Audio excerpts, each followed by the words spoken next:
Zanzibar, première terre d'immigration comorienne au XIXe siècle. C'est à partir de 1864, à la création de la ligne des messageries maritimes reliant les îles de l'océan Indien, la côte est africaine à Marseille, que les Comoriens ont immigré à Zanzibar. Plusieurs raisons poussent la population à s'exiler du pays.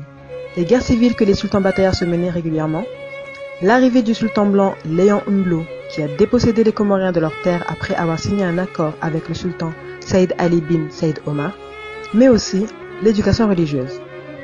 Les Comoriens de Zanzibar représentaient au début du XXe siècle 1,1% de la population. Elles faisaient partie de l'élite minoritaire de l'île. On distinguait les Omanais, les Indiens, les Comoriens et enfin les Africains du continent. Les Comoriens n'exerçaient que des postes de fonctionnaires, de commerçants et étaient perçus comme des personnes aisées.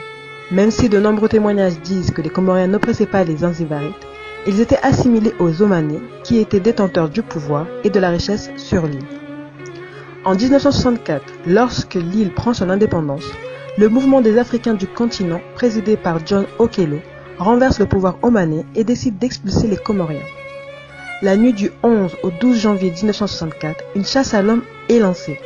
15 Comoriens sont morts, plus de 30 blessés et d'autres ont été incarcérés tels que Maulida Mchangama, ministre de l'Éducation et de l'Information sur le régime renversé, ainsi que Ibnou Saleh, ministre du Commerce et de l'Industrie, tous les deux d'origine comorienne.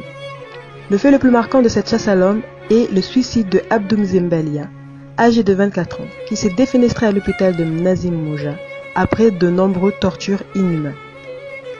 3 mois après son indépendance, Zanzibar et la Tanzanie deviennent un seul et même pays.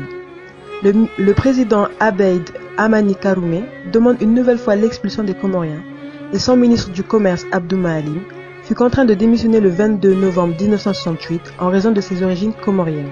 Dans un premier temps, la France refuse de prendre en charge ce repatriement de ses ressortissants comoriens et Saïd Mohamed Cheikh, président du conseil du gouvernement du territoire comorien, voit d'un mauvais œil le retour de ses ressortissants. En effet, parmi les réfugiés se trouvaient des personnes dangereuses pour le pouvoir en place, des membres du Molinako, mouvement de la libération nationale, des Comores créé en 1963 par Mohamed Chami, dont Abdou Bakar Bouana était secrétaire général, un mouvement indépendantiste qui réclamait l'indépendance de l'archipel.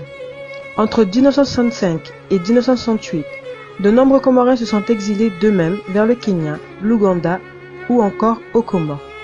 Pour ceux qui n'avaient plus les moyens financiers pour rentrer dû au pillage par les Zanzibarites après l'indépendance du pays, la France va finalement les répatrier par voie maritime principalement, mais sous haute vigilance entre 1964 et 1971.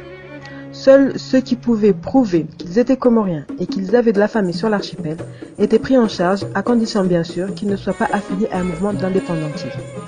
Ce sont donc dans la douleur que les Comoriens de Zanzibar sont rentrés aux Comores, démunis de toute richesse, mais armés d'une grande volonté, l'indépendance des Comores.